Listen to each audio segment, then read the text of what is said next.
Alors, Shalom, les Koulam, donc voici la deuxième partie de l'enseignement que j'ai commencé hier, qui est très spécial, vous en conviendrez, puisque il s'intitule, cet enseignement, Qu'est-ce que ce n'est pas judaïsé, puisque j'avais commencé en annonçant un titre qui est Qu'est-ce que judaïsé, et j'ai préféré le transformer en disant qu'est-ce qui n'est pas judaïsé. Et donc j'ai commencé hier à vous parler de tout cela, et je vais continuer à le faire à travers cette deuxième partie. Et j'avais à cœur de vous lire. C'est un peu troublé en relisant, mais finalement ça tient la route, comme on dit. Hein. Donc voilà, Romains 9, du chapitre 1er, du verset 1er jusqu'au suivant. Et si je dois situer ma pensée par rapport au monde juif, eh bien, elle se trouve dans ce passage de Romains.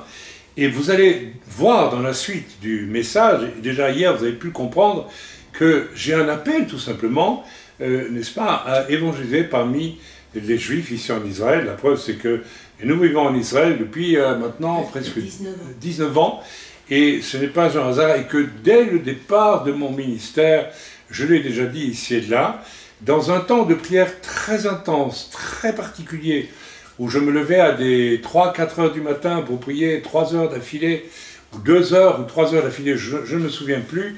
J'ai cherché la face de Dieu intensément, pas pour, disons, la vision de Dieu pour moi dans les 15 jours, les 3 semaines, mais d'une façon beaucoup plus complète, comme je crois il convient à un serviteur de Dieu de le faire. D'ailleurs, il y a quelque chose de l'ordre de ce que Yeshua est allé faire lui-même lorsqu'il est allé au désert, et pendant 40 jours où il a cherché, je pense qu'il a dû prier particulièrement par rapport à son appel, et il est possible, ce n'est pas écrit, mais c'est pensable, c'est possible que, n'est-ce pas, il ait perçu en tant qu'homme cette fois, puisqu'il était Dieu et homme, eh bien il ait reçu clairement la vision de son appel. C'est très intéressant de voir que Paul va aussi vivre une étape comme c'est là au début de son ministère. Il va aller au désert d'Arabie même, pendant pas mal de temps, et je ne sais pas si c'est là qu'il a reçu la révélation du mystère de l'Église, mais en tout cas il recevra une révélation clé pour tout son temps de ministère sur la terre. Alors lorsque je priais, eh bien j'ai fait ce que tout serviteur de Dieu, ou toute personne appelée dans un programme de Dieu, dans un projet de Dieu, eh bien, qui ne passe pas nécessairement par les fouches codines, ni de l'école biblique, ni des dénominations, ni de quoi que ce soit d'autre, mais qui passe par quelque chose qui vient de Dieu en réalité. Eh bien, le Seigneur m'a montré tout un parcours, et le Seigneur m'a dit clairement, il y a donc près de 35, 36, 37 ans maintenant, je ne sais plus, eh bien, que m'a montré mon parcours terrestre qui finirait ici à Jérusalem. Et je peux vous assurer que lorsque nous avons été conduits à rentrer en Israël, à venir en Israël, eh bien, j'avais oublié cette pensée du Seigneur, et elle était comme occultée, et de manière à ce que, je crois que le Saint-Esprit l'a permis pour que je ne puisse pas après douter et penser c'est parce que Dieu me l'a dit que je suis venu. C'est après, et après même un certain temps, que nous sommes arrivés en Israël, puisque nous étions très actifs et très impliqués dans toutes sortes de choses. Eh bien, le Seigneur m'a rappelé ce qu'il m'avait dit 30 et des années, non, il y a 35 ans à peu près maintenant. Donc, ceci est très important. Il y a pour moi un appel par rapport à Israël. Bien, donc j'ai essayé hier un peu de vous expliquer, de vous donner l'exemple, pour pouvoir joindre nos amis juifs. Eh bien, il faut se faire juif avec les juifs, et c'est pas pour ça qu'on judaïse, et que l'on invite les autres à judaïser. J'en ai parlé, je crois, très bien hier, et je vous invite à retourner écouter ça calmement et paisiblement. Alors je vais vous lire ce qui représente fortement ma pensée. Eh bien, c'est celle que Paul exprime dans Romains au chapitre 9. Il dit « Je dis la vérité en Christ, je ne mens point. Ma conscience m'en rend témoignage par le roi Hakodesh. J'éprouve une grande tristesse et j'ai dans le cœur un chagrin continuel. Mes amis, je ne répéterai pas les mêmes mots de Paul, mais j'ai de toujours en moi une préoccupation pour le peuple juif. Alors, la question était pour moi très délicate, puisqu'il ne fallait pas que je m'embarque dans des, comment vais-je dire, dans des choses illusoires. Étant né dans une famille qui pratiquait le catholicisme, mais d'origine juive, absolument mise sous le boisseau, origine juive que j'ai redécouverte, que j'ai découverte d'une manière évidente.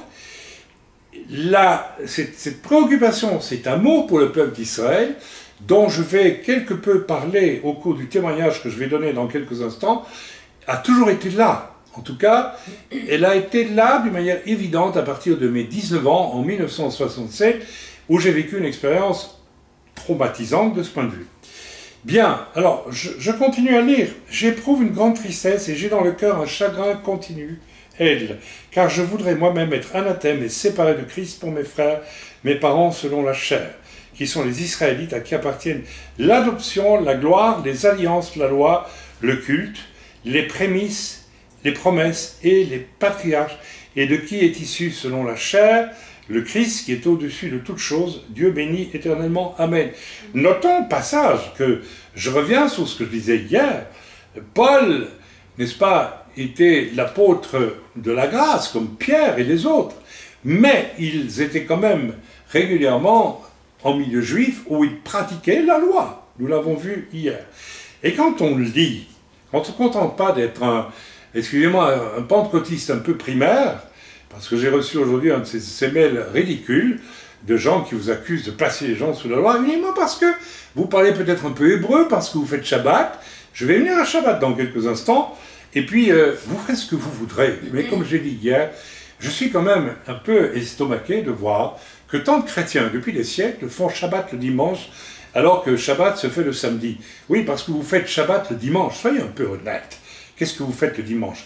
Vous allez au culte. Que font les Juifs? Ils vont à la synagogue. Qu'est-ce que vous faites pendant cette journée-là? Normalement, parce que maintenant, c'est plus le cas, on ne fait rien. Allez à la synagogue, voyez ce que font les Juifs, le jour du Shabbat, ils ne font rien. Vous allez à l'église et on vous prêche la parole, que font les Juifs? Ils vont à la synagogue, on leur lit l'Écriture. C'est exactement la même construction. Alors écoutez, arrêtez un petit peu de vouloir absolument nous dire que non, désormais le Shabbat c'est fini, eh bien nous faisons le Shabbat chrétien. Hein. Et on va un peu en parler dans quelques instants, et ce sont des arguments tellement pauvres, tellement ridicules même à la limite. Alors faites ce que vous voulez, et moi personnellement je prie tous les jours, je lis la parole de Dieu tous les jours, et je n'ai pas de difficulté, surtout que je vais ici en Israël, pour faire Shabbat, parce que si je veux être un peu crédible pour n'importe quel juif qui est autour de moi, eh bien à partir du moment où le dimanche je vais aller dans une église, parce qu'il y en a quelques-unes, les églises traditionnelles, catholiques, orthodoxes et autres, n'est-ce pas, évangéliques, je ne suis même pas sûr qu'il y en ait, eh bien directement je suis catalogué chrétien, c'est-à-dire vraiment, je peux être certain que je n'ai aucun accès à personne ici en Israël pour parler de Yeshua. Alors, vous me direz, pourquoi est-ce que, n'est-ce pas, enfin bref, passons. Donc, relisons ce qui vient d'être lu, voilà, à qui sont les Israélites, voilà, mes frères, mes parents sont à la chair, qui sont les Israélites à qui appartient l'adoption. Ils sont adoptés, mes amis, ils ont un lien particulier par rapport au Seigneur. Je suis d'accord avec toi, mon cher ami, que le juif qui refuse le salut en Yeshua est perdu. Il est aussi retranché de l'olivier franc. Mais enfin, c'est quand même important de se souvenir que Dieu dit aussi, mais toi, ne t'enorgueillis pas par rapport à ceux qui ont été retranchés, parce que si je les ai retranchés, je peux les regreffer, mais toi aussi, je peux te retrancher. Toi, le goy, je peux te retrancher aussi. Oui, tout ça est beaucoup plus nuancé, demande un peu plus d'humilité, un peu plus de calme, avant de porter des jugements hâtifs sur l'un ou l'autre, comme vous judaïsez. Amen. Quelque part, ça me paraît tellement ridicule, puisque je suis profondément juif dans mon âme, donc pour moi, ça ne signifie rien judaïser. Amen. Par contre, d'avoir accepté Yeshua et d'être sauvé en Yeshua, et de n'avoir jamais n'est-ce pas, à provoquer qui que ce soit, ni à la circoncision, ni à la cache-route, ni aux lois, quelles qu'elles soient, eh bien, je crois que ça me place dans une situation qui est claire, il me semble, en tout cas. Continuons à lire. Les alliances, n'est-ce pas? C'est le peuple à qui appartiennent les alliances. Même l'alliance en Yeshua, mes amis, appartient d'abord au peuple d'Israël. Le Seigneur est d'abord venu pour les Juifs et puis pour les nations. Et au final, lorsque Dieu va... Vous savez, Dieu aurait pu très bien décider, ok, les Juifs ne veulent pas de moi, j'envoie mes serviteurs vers les nations, c'est ce que Dieu a fait, et puis les Juifs, ben, on s'en débarrasse. Ok, on s'en débarrasse. Est-ce que Dieu s'est débarrassé d'Israël? Dieu ne sait pas. Hitler a cherché à se débarrasser d'Israël. L'Église a cherché à se débarrasser d'Israël. Mais au moins intellectuellement, et même doctrinalement. Amen, oui, l'Église est le nouvel Israël. Comme j'ai dit un jour à un frère qui me disait, mais l'Église est le nouvel Israël. Je dis, mais alors on peut se débarrasser des Juifs. Pourquoi ils sont toujours là? C'est quand même embêtant quelque part. Seulement, voyez-vous, le problème, c'est que lorsque le Seigneur va revenir, il nous est dit que le reste d'Israël va être sauvé et que ce reste va reprendre sa place sur l'olivier et ça sera un sacré reste parce qu'il sera éclairé par le Saint-Esprit, né de nouveau avec, n'est-ce pas, l'alliance qui est la leur, n'est-ce pas, et ils vont prendre la tête des nations, tout simplement. Alors, à eux se trouve... Oh, je sais, quand on dit ça, c'est... À eux appartiennent aussi la loi, le culte du temple. Alors, vous savez, c'est très troublant, parce que l'on peut lire aussi, je crois que c'est dans le prophète Zacharie, ou je confonds toujours, excusez-moi, il y a une grande fatigue chez moi, j'ai quand même 70 ans, hein, et je vais mettre 71 ans, sur le temple qui sera reconstruit au retour du Seigneur. Donc c'est dans Ézéchiel, dans Ézéchiel, eh bien, il est là clairement indiqué que les sacrifices reprendront. Donc le millénium, il y aura un temple avec des sacrifices. Maintenant, quel genre de sacrifice, je ne sais pas, mais en tout cas, des sacrifices, puisque malgré l'ignorance de la plupart des chrétiens sur la chose, il y avait divers types de sacrifices qui se pratiquaient sur le mont du temple. Tout ça doit nous amener à être un peu plus modestes avant de prendre trop vite des directions, n'est-ce pas, qui font que autrui judaïsme. Il est question aussi que pour eux, il y a les promesses, il y a des promesses pour Israël. Amen. Et il y a les patriarches. Et de qui est issu, selon la chair, le Christ, le Mashiach. Le Christ, c'est pas... Vous savez, c'est très intéressant qu'on dise ici, le Christ, on ne dit pas Yeshua, on dit le Oint, celui qui est Oint. Amen. Qui est au-dessus de toute chose, Dieu béni éternellement. Amen. Mes amis, moi, je ressens dans mon cœur le même amour que celui que Paul pouvait ressentir, et ça peut, pour moi en tout cas, expliquer cette espèce de direction récurrente depuis des années, depuis en fait, bien avant ma conversion, dès mes 19 ans, une espèce de pas de conduite que Dieu me donne avec un amour pour Israël depuis, alors que jeune homme de 19 ans, j'ignorais complètement ma judéité d'origine, et qui est là, qui est évidente, et que le Seigneur m'a foudroyé. Je vous en donnerai témoignage tantôt. Donc, et puis ça a continué. C'est quelque chose qui ne s'est jamais arrêté et qui dure jusqu'aujourd'hui, d'une façon évidente. Alors, nous allons rapidement essayer déjà non pas d'éluder, parce qu'on n'éludera pas, puisque pour certains, ça doit rester une question qui doit faire débat. La question du Shabbat. Alors, je vais directement aller dans des paroles troublantes, pour gagner du temps, et Ézéchiel 66, s'il vous plaît, si vous voulez chercher avec moi, mes amis, et mes amis, enfin, ceux qui sont ici, Ésaïe, 66, si quelqu'un le trouve, il me le lit, s'il vous plaît, puisque nous faisons tout ensemble. Alors, Ésaïe 66, si je le trouve, j'ai gagné la martingale, et c'est moi qui lis, hein. Oui. Et je l'ai trouvé, donc c'est moi qui vais lire. Tant pis pour vous. Amen. Amen. C'est comme jadis au carrousel, on montait sur des petits chevaux, ou des baleines, des dauphins, et puis on devait attraper, on appelle ça une martingale, c'est ça, le pompon. Alors celui qui l'attrapait, il avait droit à un tour supplémentaire. Alors comme il y en a qui n'ont pas envie de subir une deuxième réunion ce soir, ils préfèrent ne pas trouver Martingale. Ésaïe 66, 18 à 23, lisons ensemble, c'est très instructif. Alors là, c'est une parole de Dieu pour ce qui se passera après le retour du Seigneur. Soyons très clairs. Donc, j'ai situé les choses et je le dis. Je connais leurs œuvres et leurs pensées. Alors, je continue. Et le temps est venu de rassembler toutes les nations et toutes les langues, et elles viendront et verront ma gloire. Ça se passera ici à Jérusalem pendant le millénium. Pendant tout le millénium. Amen. Elles viendront et verront ma gloire. La gloire de Yeshua qui est revenu, la gloire d'Israël qui est entièrement convertie, et tout ce qui va se passer ici, qui sera absolument extraordinaire. Ici, il y aura non pas une Silicon Valley de technologie de pointe comme il y a aujourd'hui, il y aura une Jérusalem Valley, n'est-ce pas, de puissance et de connaissance de la parole comme il n'y en eut jamais. Et beaucoup de choses seront mises à l'heure et en place par rapport à toutes sortes d'enseignements de l'Église qui sont pas justes, qui sont faux. On continue à lire. Je mettrai un signe parmi elles. Alors attention. Et j'enverrai leur réchappé vers les nations, à Tarsis, à Pul et à Loud, qui tiennent de l'arc, à Tubal et à Javan, la Grèce, et aux îles lointaines qui jamais n'ont entendu parler de moi et qui n'ont pas vu ma gloire. Donc il y aura apparemment des îles lointaines qui n'ont pas vu la gloire. Maintenant, il faut voir de quoi il s'agit. Si ce n'est pas la gloire de Perlimpinpin du mouvement dit charismatique, c'est en tout cas la gloire de Dieu dans sa plénitude. Amen. C'est tout à fait autre chose. Et ils publieront ma gloire parmi les nations. Ils amèneront tous vos frères du milieu de toutes les nations, les Juifs, et en offrande à l'Éternel. Sur les chevaux, ici ça s'adresse à des gens des nations, tout ceci, hein.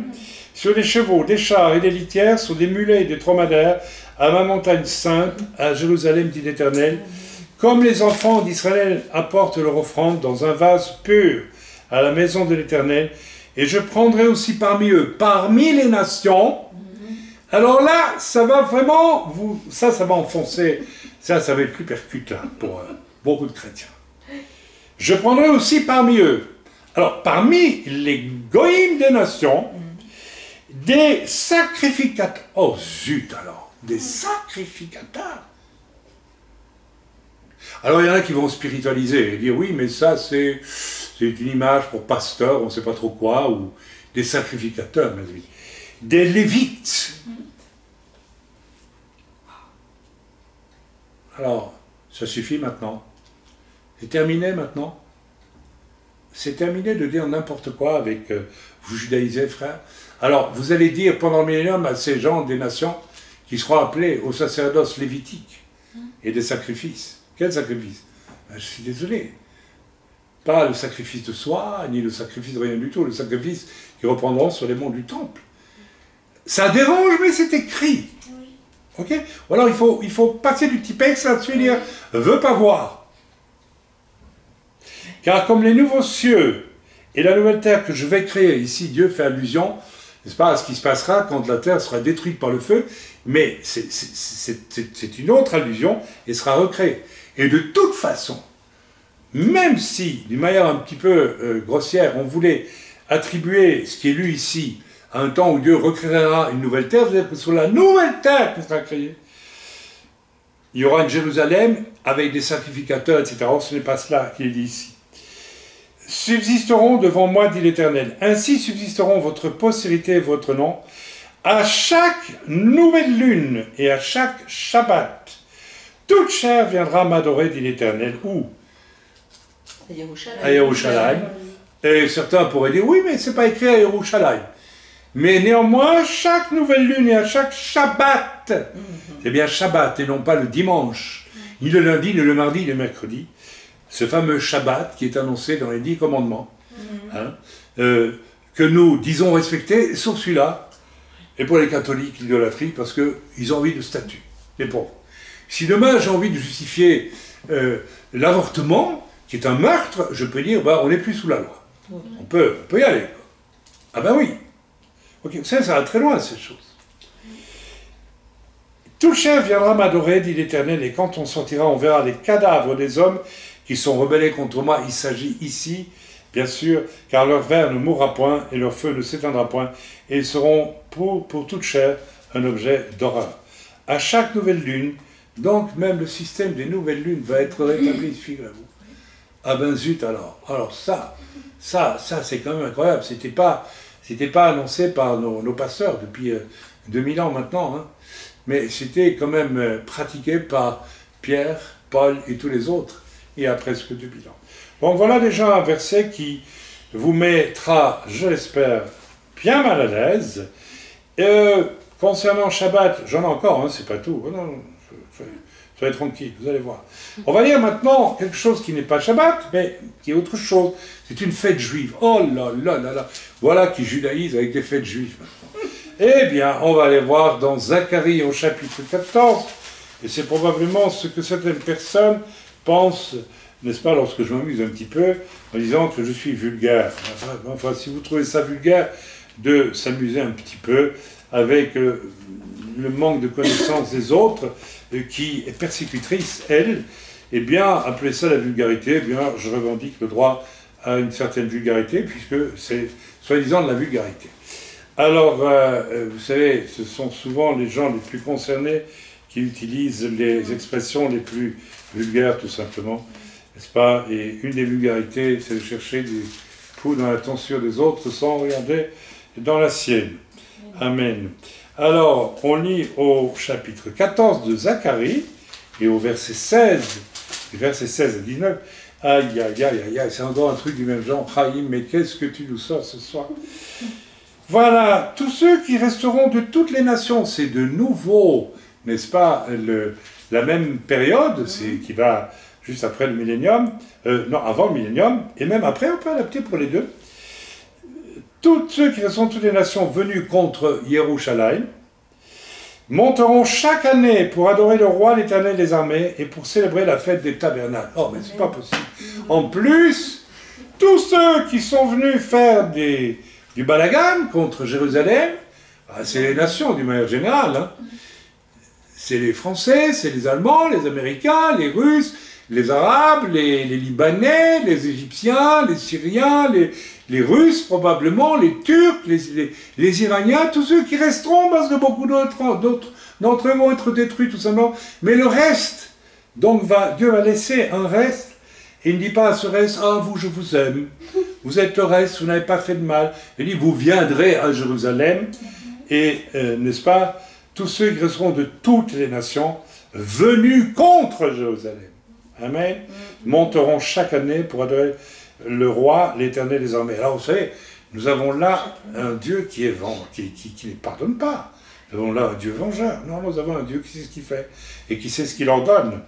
Et pour célébrer la fête des tabernacles, s'il y a des familles de la terre qui ne montent pas à Jérusalem, alors là, pour adorer le roi, l'Éternel des armées, la pluie ne tombera pas sur elle.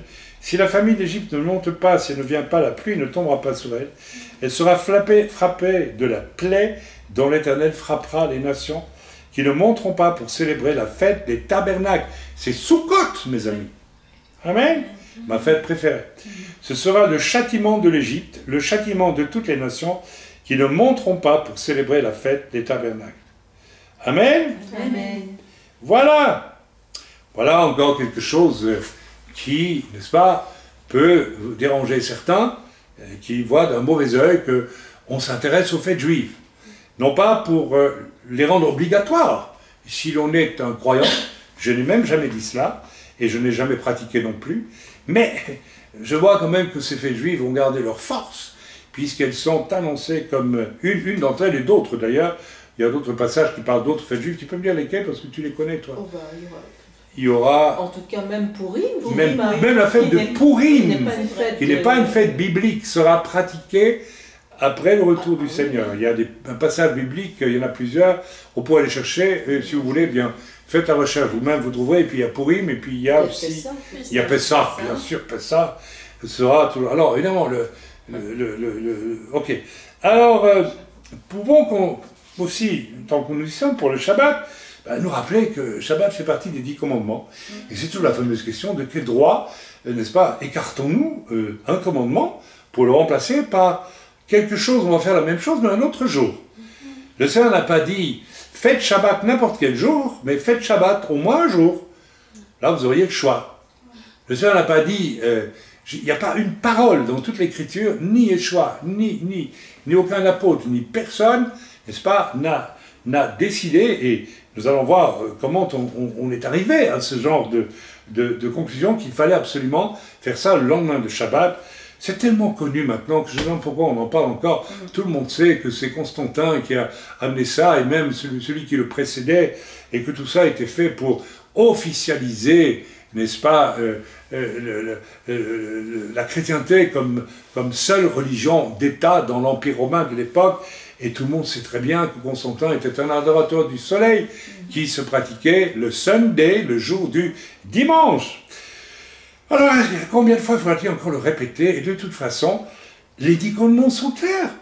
Parce que si vous édulcorez, vous éliminez un des commandements en créant un nouveau commandement, d'autant plus que Yeshua a dit lui-même dans l'Écriture, « Je ne suis pas venu supprimer le moindre, pas un yud de la loi, mais accomplir la loi, et celui qui retirera quoi que ce soit de la loi, je lui retirerai autant de ses bénédictions, je pense, quelque chose de la sorte. » Donc si nous voulons être bénis, pratiquons, respectons la loi. Cette loi que personne ne viendrait à abroger. Qui oserait abroger la loi qui dit « tu ne tueras point » en disant « c'est plus l'actualité, on est sous la grâce ». Ah bon, d'accord. Ça veut dire qu'on peut tuer alors. Il n'y a pas de raison de dire on abroge ça.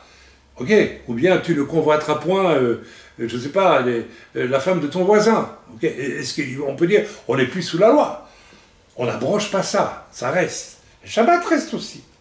Ok, maintenant, on ne va pas rentrer dans les détails, mais on peut voir que Jésus a pratiqué Shabbat, les apôtres ont pratiqué Shabbat, etc., etc. Et nous allons lire maintenant quelques versets bibliques, parce que, n'est-ce pas, le discours que l'on entend toujours, c'est, voilà, Yeshua a ressuscité le premier jour de la semaine, ce dont on n'a aucune preuve.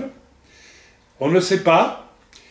Alors, on ne va pas rentrer dans cela, mais même si on prend le parti d'analyser les choses en admettant qu'il ait pu ressusciter le dimanche matin, tout ce que l'on sait, c'est que lorsque les femmes sont venues devant la tombe, il était ressuscité. Mais à quelle heure a-t-il ressuscité? Est-ce que c'est le Shabbat à minuit moins 15? Est-ce que c'est le Yom Rishon, le dimanche, qu'on appelle le dimanche, à 1h,2? Personne ne le sait. Il était ressuscité. Donc, c'est même pas suffisant. On ne peut pas parler de cela. Maintenant, parlons de cette fameuse vision des choses qui dit que le premier jour de la semaine, il rompait le pain, ce qui est devenu une doctrine de l'Église. Il pratiquait la Sainte Seine. Alors que, je l'ai déjà répété, je ne sais pas combien de fois, où voyez-vous qu'il est question d'une coupe de vin dans un seul de ces versets où il est question du repas où l'on brise le pain avant de manger. J'ai déjà expliqué, il n'y en a pas un seul dans la Bible. Le pain et la coupe est quelque chose qui se pratique chez les Juifs à Shabbat, où on introduit le Shabbat par cela, et c'est une figure merveilleuse de deux éléments qu'on va retrouver à Pessah, et c'est le seul endroit à Pessah où il y a une coupe et du pain. Il n'y en a pas ailleurs, ni dans le judaïsme, ni dans le christianisme. Il n'y en a pas. Dans la Nouvelle Alliance, il n'y a pas un endroit où quelqu'un prend du pain et du vin et célèbre quelque chose. Sauf à Pessah. Sauf à Pessah. Amen.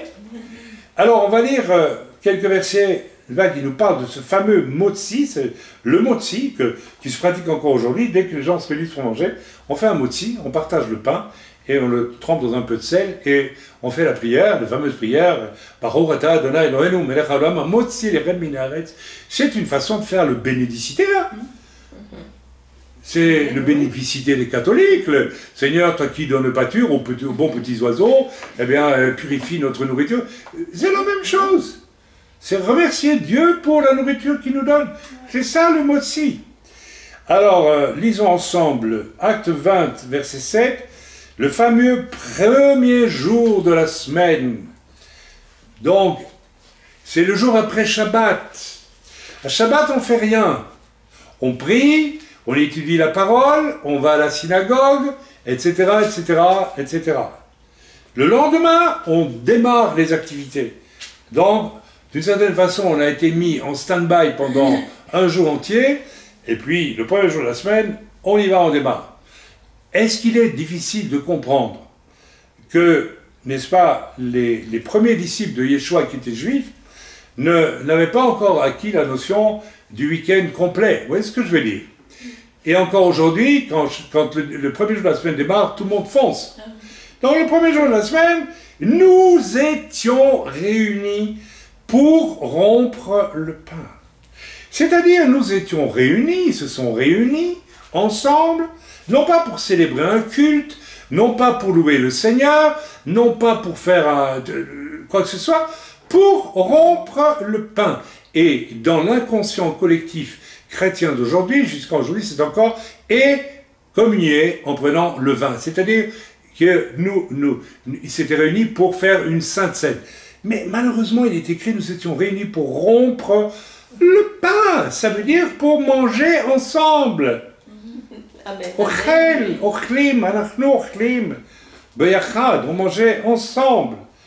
Les Juifs aiment bien manger ensemble. Vous aussi, vous aimez manger ensemble. D'ailleurs, certaines communautés chrétiennes ont, dans l'espèce de recherche d'authenticité, ont restauré cette idée de manger un repas ensemble. Je ne vais pas m'étaler sur la richesse et la force du repas que l'on prend ensemble.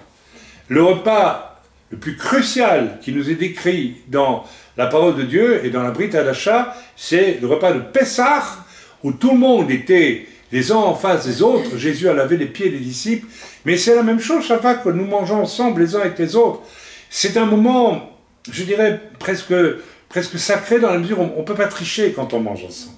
Si quelqu'un mange mes spaghettis, celles que ma femme a cuit dans ma maison et a quelque chose contre moi, je vais le voir tout de suite. Je veux dire, donc c'est le lieu, et je vais lui dire, dis donc, tu tires la tête, qu'est-ce qui se passe, tu peux m'expliquer? S'il est hypocrite, il va dire, non, non, il n'y a rien du tout, ça va bien. Ou bien, s'il est honnête, il va dire, bah oui, je t'en veux parce que tu ne m'as pas salué l'autre jour, ou bien, je ne sais pas, ceci ou cela. On ne peut pas manger ensemble sans être fraternel au sens le plus sain du terme.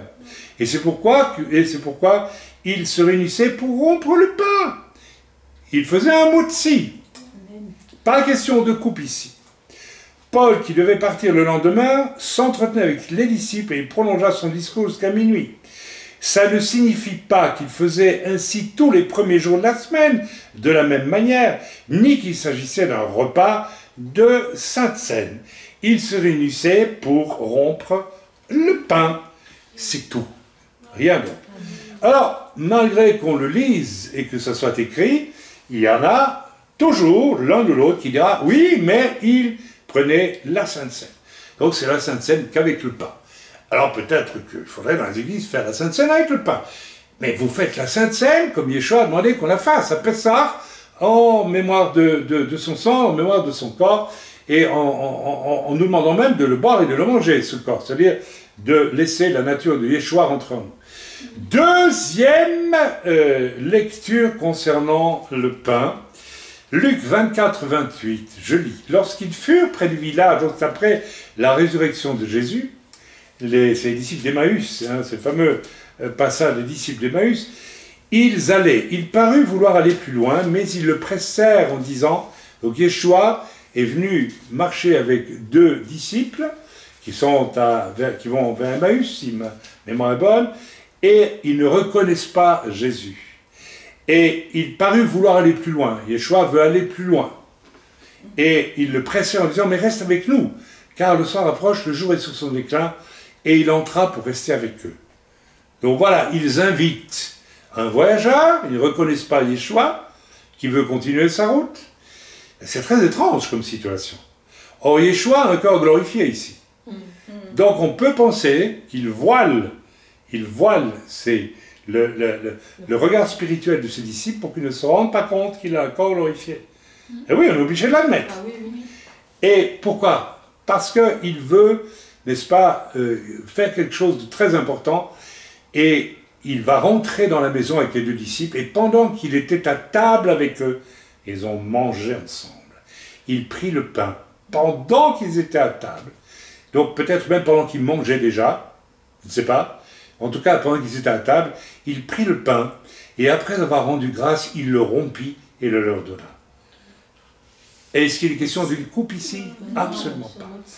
Vous savez ce qu'il veut dire ici, le Seigneur, très en profondeur. À travers ce partage du pain, ça veut dire, vous savez, quand je fais le motzi en général, j'ai très souvent cette pensée, quand je prends la tranche de pain, que chaque petit grain qui a été moulu représente un membre du corps de Christ. Et en mangeant ensemble ce pain, nous sommes un. Donc c'est une invitation à l'unité qui est répétée là. C'est tellement compréhensible. Amen. Il n'y a pas de coupe. Ce n'est pas une sainte scène. La scène, mes amis, c'est dans le cadre de Pessah. Nulle part ailleurs. Alors c'est très embêtant parce que ça veut dire que et dimanche, qui remplace Shabbat, et la sainte scène des églises, ça ne tient plus la route. Débrouillez-vous. Amen. Verset 24, donc toujours Luc 24, verset 31. Alors leurs yeux s'ouvrirent et ils reconnurent, mais ils disparurent de devant eux. Et ils se dirent l'un à l'autre, notre cœur ne brûlait-il pas au-dedans de nous lorsqu'il nous parlait en chemin et nous expliquait les Écritures? Parce qu'en plus, il leur expliquerait les Écritures. Voilà. Alors, excusez-moi, donc, je me suis trompé. Ah non, verset, chapitre. Alors, non seulement ils ne l'ont pas reconnu, mais il leur expliquait les Écritures. Et leurs yeux s'ouvrirent seulement, leurs yeux spirituels s'ouvrirent, quand Jésus a disparu, ils le reconnurent, mais, pendant qu'ils faisaient les motzi, c'est là qu'ils l'ont reconnu. C'est très intéressant. C'est pas pendant qu'il enseignait, c'est quand il a fait le motzi. Donc ce motzi est très important, et je répète, c'est pas une sainte scène. Donc c'est un motzi et quelque chose d'extrêmement solennel et d'important aussi. Amen. L'Église ne pratique pas cette chose. Sauf en certains endroits, on a compris que c'est bien de se réunir ensemble, de manger ensemble et de rendre grâce avant de faire le repas. Mais on pourrait carrément reproduire ce qui se fait chez les Juifs. Mais vous direz, ça y est, il est encore en train de judaïser ou de faire judaïser. Vous voyez, c'est terrible. Le Seigneur, l'Esprit, n'arrête pas de ramener des pans entiers de l'Église tout doucement vers des choses du judaïsme qui sont bonnes et excellentes. Et l'Église, non, on ne les prend pas parce qu'autrement on judaïse. Je dirais à la limite, mais ne prenez pas Yeshua parce qu'ils étaient juifs. Hein. Et vous judaïsez en prenant un Messie juif. Se levant à l'heure même, ils retournèrent à Jérusalem et ils trouvèrent les 11 et ceux qui étaient avec eux assemblés, disant, le Seigneur est réellement ressuscité et il est apparu à Simon, c'est-à-dire à Pierre. Et ils racontèrent ce qui leur était arrivé en chemin et comment ils l'avaient reconnu au moment où il rompit le pain. Ça, c'est écrit dans Luc au chapitre 24. Ils l'ont reconnu au moment où il rompait le pain. Et pas au moment où il rompait le pain et où il prenait une coupe. Il rompait le pain. Je suis en train de vous faire un enseignement sur le motzi ici. Alors vous qui ne voulez pas judaïser, laissez ça de côté, très bien. Mais je ne vous veux pas judaïser ici. Je vous amène dans des vérités qui sont reproduites dans le Nouveau Testament, votre Nouveau Testament chrétien évangélique. Le sens profond du motzi, mes amis, c'est célébrer l'unité, n'est-ce pas? Mais ce n'a rien à voir avec la Sainte Seine qui ne peut se concevoir que issue de Pessah. Amen. Amen. On continue, c'est pas tout. Attendez, il y en a encore. Acte 2, verset 42.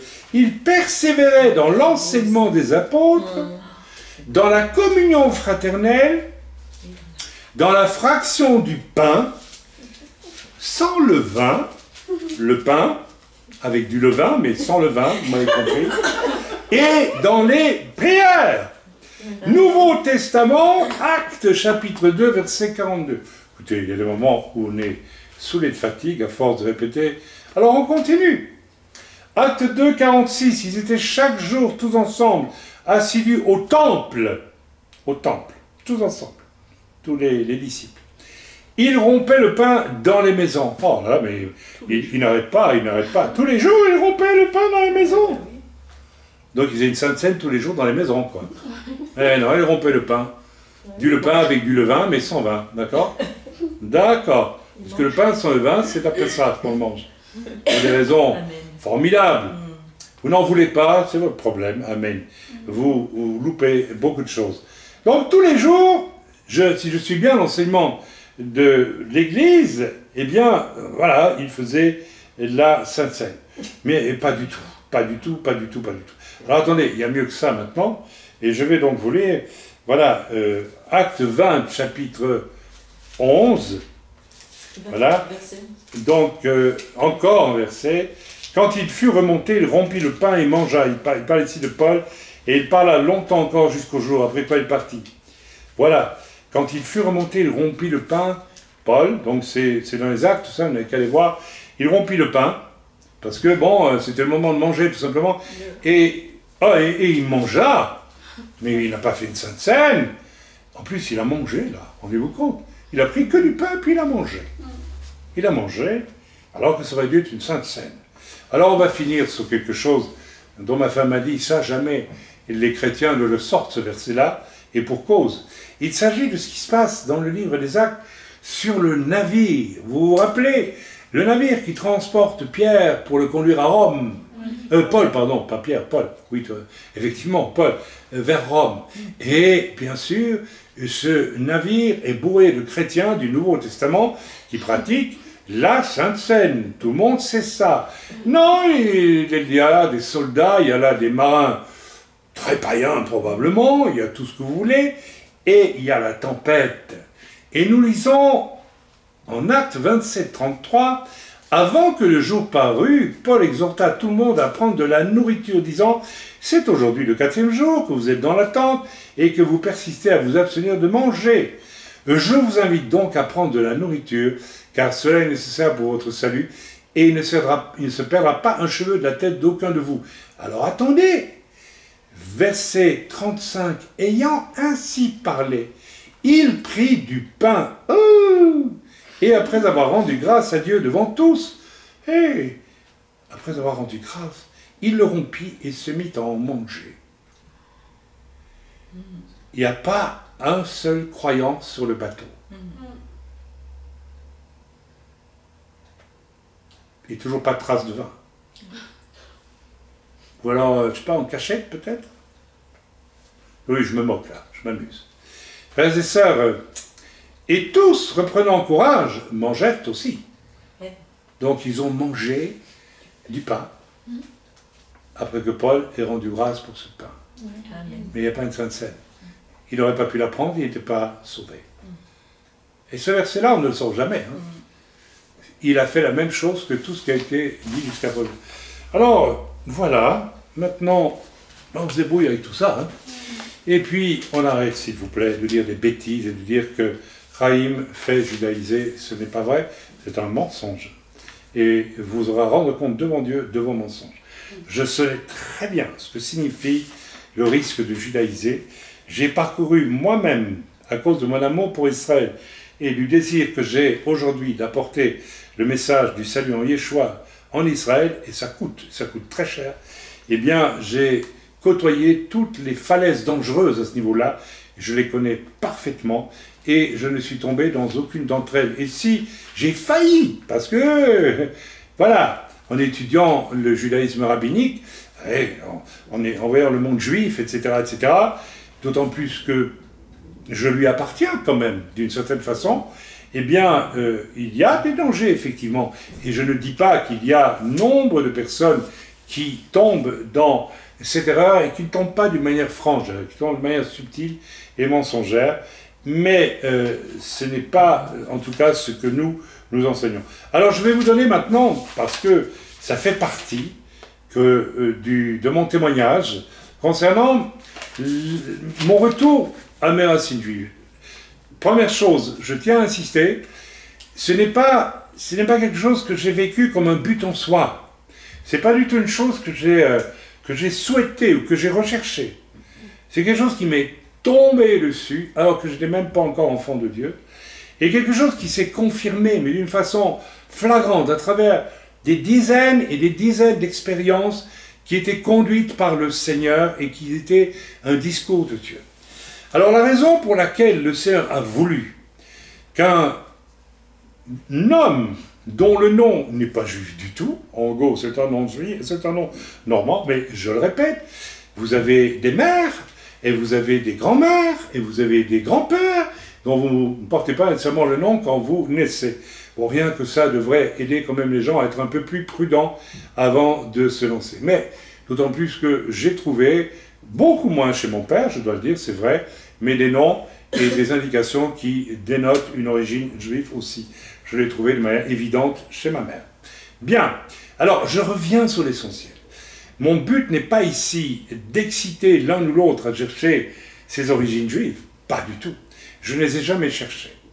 C'est quelque chose que Dieu m'a révélé, c'est quelque chose que Dieu m'a mis devant moi, comme les perles, comme les étapes d'un chemin sur lequel je devais marcher. Ça plaît ou ça plaît pas, moi je suis, comme dit Paul tantôt, je suis sincère, je dis la vérité devant Dieu. Voilà, alors comment est-ce que tout cela a commencé? Eh bien, ça a commencé en 1967. J'étais dans une école d'art appliqué en Belgique qui était dirigée par des prêtres catholiques. Vous savez, c'est rigolo, hein? Et parce que beaucoup d'écoles sont dirigées par des prêtres catholiques. Et c'était une école d'excellence au niveau des formations qu'elle donnait. Et donc, j'étais allé là, non pas parce que c'était une école catholique, et d'ailleurs, je n'allais ni à la messe ni à rien du tout, parce que je m'y ennuyais prodigieusement, puisque j'aurais dû commencer par là, à l'âge de 15 ans, n'est-ce pas, ayant cherché Dieu de tout mon cœur, depuis petit d'ailleurs, en réalité, eh bien, j'ai découvert qu'il n'y avait aucune présence de Dieu dans l'Église catholique, et que j'ai fréquenté en tout cas, et puis de toute façon, je suis convaincu qu'il n'y en a pas, et qu'il y avait beaucoup de choses qui étaient complètement hypocrites et contradictoires. Et donc, à l'âge de 15 ans, j'ai décidé de ne plus mettre les pieds. Ma démission a été complète et il n'y a jamais eu de retour avec cette question. J'ai 19 ans en 1967. J'ignore où se trouve Israël. À l'époque, on ne parlait pas de la Shoah, c'est la période d'après la guerre, jusque dans les années 60-70 d'ailleurs, où on parlait peu de la Shoah, très peu. En tout cas, on n'en parlait pas. Au cours d'histoire belge, on ne nous parlait pas de ces choses. On nous parlait d'histoire du monde, mais pas de ça. Israël, on ne savait même pas que ça existait. Bref, inconnu au bataillon, absolument inconnu au bataillon. Et cela d'autant plus que j'ai découvert, et encore récemment, qu'on s'était évertué à tout prix à camoufler nos origines juives dans ma famille. Donc, il était hors de question chez nous même, de la part de ceux qui étaient d'origine juive, de parler de cela. Bien que quelque part, ça devait travailler dans les esprits. Ok, j'en reviens à ma première expérience, qui m'a valu de la part de rabbins, à qui j'ai partagé, n'est-ce pas, des larmes en me disant « c'est ton âme juive qui a été touchée ce jour-là ». Quelle expérience! Eh bien, j'allume la radio, c'était plus le jour exact, parce que c'est le jour où la guerre a été, la fameuse guerre de 67, a été déclenchée en Israël, où les nations arabes, certaines nations arabes, beaucoup, ont attaqué Israël. Et dans la totale ignorance de ce qui se passe au Moyen-Orient, je ne savais même pas trop, je crois que je ne suivais même pas l'actualité. Ce matin-là, j'ai allumé la radio, comme par hasard, avant d'aller à l'école, c'était tôt le matin, et je dis, je veux bien avoir les infos. Et soudain, j'entends, la guerre a éclaté au Moyen-Orient, Israël, je ne sais même pas ce que voulait dire le mot Israël. Israël est attaqué par les nations arabes, et est-ce le roi des Belges ou le gouvernement belge autorise, je l'ai entendu de mes oreilles, les Juifs de Belgique qui le souhaitent, de partir en Israël. Mes amis, au moment où le speaker a prononcé ces mots, ce qui m'est tombé sur la tête, je ne peux pas vous le décrire. J'ai été pris non pas d'une colère, non pas mais d'un désir, mais absolu, de partir en Israël, le jour même, j'avais 19 ans, sans savoir même où se trouvait Israël, pour faire la guerre, pour défendre ce pays. J'étais pris par ça d'une façon tellement forte, sans colère ni haine. Et j'ai pris une résolution, je dis, je vais à l'école, j'ai pris l'autobus, j'ai trouvé un professeur de religion, mon professeur de religion, Et je lui ai dit, voilà, je vous demande de ne rien dire à mes parents, je sors de l'école, je vais sur l'autoroute, en dehors de la ville, je fais du stop vers Bruxelles, je prends un avion, il faut que je me batte pour Israël. Je dois le faire, je suis obligé, je dois y aller, je dois aller en Israël. J'aime autant vous dire que le curé, le petit prof de religion, qui enseignait tout sauf parler de Dieu, m'a regardé avec des yeux comme des enfants, m'a dit « mais tu es fou, tu n'as rien à voir avec ça ». Et si j'ai bon souvenir, je me suis trouvé enfermé dans un placard à balai, ou quelque chose d'apparent à l'époque, ça date, et donc je n'ai pas pu mettre, mais j'étais décidé à le faire. Bien, que s'est-il passé pour moi? Mes amis, je peux juste constater ce qui s'est passé, et je ne suis pas allé en Israël pour faire la guerre, mais un signal tellement puissant est né dans mon esprit, et à partir de cela, n'est-ce pas, va continuer, et tout le temps, et tout le temps, et tout le temps, et tout le temps. Ok, je ne vais pas vous raconter dans quel état d'esprit je me trouvais quand j'étais jeune. J'étais obsédé de Dieu, tout simplement. Je me rappelle à l'époque, je peignais à la gouache des grands formats, où je peignais par exemple trois croix qui flottaient, qui volaient dans le ciel. J'étais obsédé par la croix, mais la croix n'était pas encore venue à moi. Mais néanmoins, quelque chose a commencé par rapport à mes origines juives.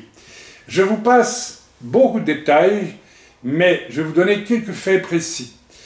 À partir de là, il s'est passé à 2 reprises une chose très étrange dans ma scolarité, alors que je vivais normalement, mais j'avais, c'est vrai, avec certains professeurs, des échanges très forts, très riches, très intéressants, très intéressants et même très, très valables. Et les professeurs étaient réjouis de ce que je pouvais communiquer, disant parfois que j'avais, voilà, etc., était au-delà même de ce qu'ils enseignaient, j'avais compris ou bien trouvé des choses, etc., etc. Bien, ok, j'avais une certaine capacité, et j'étais aussi, je peux le dire, admiré à l'époque par mes professeurs, dont un m'a dit un jour, mon professeur de français de l'époque, il m'a dit « Ce que j'aime chez vous, c'est votre droiture ». Et vous savez, j'étais dans un milieu scolaire où la droiture n'était pas nécessairement toujours ça. Amen. Les discussions impures, etc., desquelles il fallait s'enfuir, et bien d'autres choses. Et voilà qu'un jour, pas un jour, mais pas le même jour, mais à 2 reprises, j'ai vécu ce que j'appelle un pogrom moral, dans le sens où, du jour au lendemain, plus personne dans ma classe ne m'a adressé la parole, et avec des ricanements, donc on se retrouvait à rentrer en classe ensemble, je voulais parler à mon voisin, personne ne me répondait, je voulais parler à un autre, personne ne me répondait, et puis il y avait des sourires narquois partout, on allait à la cour de récréation, personne ne me répondait, je dis mais qu'est-ce que j'ai fait? Un jour, j'ai quand même insisté auprès d'un ami que j'avais depuis plusieurs années, qui s'était joint à cette espèce de pogrom d'ostracisme, et il m'a dit, ben, en réalité, personne n'aime la façon dont tu penses. Je dis, mais c'est quoi ça? La façon dont je pense. Qu'est-ce qu'est ma façon de penser? Voilà. Il n'était pas question de m'être vanté ou quoi que ce soit, c'est ta façon, ta tournure d'esprit. Et lors de ce deuxième petit pogrom d'ostracisme, je dirais, je me suis retrouvé en pleine cour de récréation, seul, avec les ricanements d'une vingtaine de collègues de ma classe, parce que, voilà, on était quand même censé être très liés, puisque nous avions aussi des travaux pratiques de peinture, de dessin, etc. Donc tout ça était très, très, très, très, très affectif quelque part. Et on ne pouvait pas... voilà. En tout cas, les professeurs ne nous conduisaient pas dans ce genre de comportement.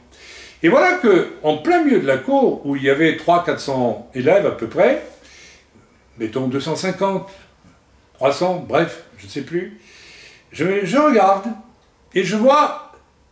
Tout seul dans un coin, je le vois encore un gaillard dont j'avais juste entendu, il est extrêmement doué, il est très fort en dessin, enfin c'est vraiment un petit génie, et je le vois encore avec ses petites moustaches et sa gabardine, et il est tout seul dans un coin, appuyé dans un coin, visiblement personne ne lui parlait non plus. Alors je suis allé vers lui et j'ai dit, bon, on ne se connaît pas bien, mais si tu veux... pourrait devenir amis, puis échanger ensemble. J'ai entendu du bien de toi, au point de vue de ton travail, etc. Mais je vois que tu es tout seul là, pourquoi? Et alors il m'a dit, écoute, si tu veux, on peut être amis, mais il faut que tu saches une chose, je vous assure. Il m'a dit ça comme ça, je suis juif. Donc il avait déjà compris, et probablement que l'avait fait sentir que... Et vous savez ce qui est sorti de mon cœur? Ben moi aussi, je suis juif. J'étais moi-même stupéfait de ce qui est sorti de ma bouche. Alors, vous pouvez me proclamer illuminé, psychotique, tout ce que vous voulez, allez-y. Vous savez, j'ai entendu des choses comme ça, je m'en contrefiche. Je continue, je finis mes études, j'arrive à l'armée. Le premier jour où j'entre à la caserne de Delbrück, près de Cologne, c'était un dimanche, ça devait être un dimanche, on a dû arriver le samedi, et j'ai revêtu mon nouvel uniforme, voilà, j'arrivais, hein, et j'avais fini mes classes et tout, et alors, c'est le dimanche, on sort, et c'est mon premier jour où j'allais sortir aussi, aller découvrir la localité allemande, et voilà que vient vers moi un monsieur avec un type, mais alors, qu'on peut pas louper, hein, et il me dit, Shalom, moi c'est Goldberg, tu veux qu'on sorte ensemble? Je dis, pourquoi il me demande ça à moi? Il ne me connaît même pas. Ça veut dire que j'ai compris. Alors, nous sommes allés ensemble boire un verre, et en discutant au fur et à mesure, eh bien, il a dû me parler de choses et d'autres. Tu fais Shabbat, etc. J'ai rien compris, parce que je ne savais pas si c'était Shabbat. Et là, il s'est rendu compte que, ah ben non, apparemment, je n'étais pas juif, mais il m'avait pris pour un juif. Ok, je me suis retrouvé aussi dans un poste d'OSC, c'est-à-dire je m'occupais de tout ce qui était socio-culturel dans la caserne, et les gens qui m'ont remplacé, il y en a eu 2 lorsque j'ai dû partir. Enfin, celui que j'ai remplacé, figurez-vous qu'il s'appelait, c'est quand même bizarre, dans le même service, il s'appelait Kaminski, et son père était diamantaire en Anvers, bien sûr. Ah ben, oui, mais voilà, c'est un hasard. Et puis celui qui m'a suivi et qui m'a remplacé, alors lui, on ne pouvait pas le louper, il était tout petit, il avait des panards plus grands que ses mains, il était d'une intelligence redoutable et extrêmement dangereuse, enfin, dangereusement, mais redoutable, dangereuse pour les antisémites, et il avait vraiment tout ce qu'il fallait. Et il m'a dit, quand il est entré dans le bureau, « Bonjour, c'est moi, je viens te me remplacer pour reprendre le boulot ici, parce que toi, tu vas être démobilisé. Je m'appelle Isaacson. » Alors, c'est un hasard, bien sûr. C'est toujours des hasards. Ah, mais... Alors, si je continue, mes amis, je peux vous dire que quand j'étais artiste, vous savez, le nombre de fois où je me suis retrouvé en collaboration avec des juifs, ça n'a pas arrêté. Je peux vous donner 100 exemples. Lorsque je cherchais l'âme sœur, eh bien, régulièrement, je découvrais que l'âme sœur, eh bien, que peut-être je rencontrais, eh bien, il se trouvait que presque chaque fois, elle était juive, tout simplement. Amen. Alors, c'est un hasard, je sais, c'est toujours un hasard. Ok. Alors, je continue ainsi. Dernier spectacle de théâtre que j'entreprends dans ma carrière théâtrale, quelques mois avant de me convertir. Le metteur en scène n'est pas juif du tout, rassurez-vous, hein, il n'y a pas de problème. Lui, il n'était pas juif, sa fiancée, maîtresse, concubine n'était pas non plus, et l'autre comédienne avec qui je travaillais, puisqu'il y avait 3 comédiennes, 2 comédiennes, 3, et un comédien, moi, n'était pas juive non plus. Mais voilà, n'est-ce pas, que vient en stage une étudiante qui était, je pense, à l'INSAS à l'époque, et qui vient pour jouer le rôle d'assistante à la mise en scène. Et elle s'appelle Bloch. Oh, mais elle s'appelle Françoise Bloch. Et devant moi et devant nous, lors d'un break, elle commence à parler de son drame, parce que, nous dit-elle, vous savez, moi, le grand drame, c'est un drame identitaire, parce que mon père est juif, ou bien ma mère est juive, mais l'autre, il est catholique, il est chrétien. Et au moment où elle sort ça, je lui dis, ben moi aussi, j'ai un problème identitaire, je suis juif et je suis né catholique. Et je me suis dit, mais qu'est-ce que j'étais raconté là? Mais bien sûr, je suis un psychotique, je suis un malade, et vous voyez, ça continue. Alors, encore un exemple, vous permettez encore un. Alors un jour, comme j'avais des longs cheveux à l'époque, hein, voilà, oui, par rapport à aujourd'hui, il y a un sacré contraste, hein, mais ils vont revenir puisque je suis guéri. Je le sais, ça me l'a dit, et le médecin m'a dit aussi d'ailleurs que c'était quasiment terminé pour moi. Bien, alors, bien, donc, j'étais donc censé être un révolutionnaire, parce que quand vous avez des longs cheveux, vous étiez un révolutionnaire.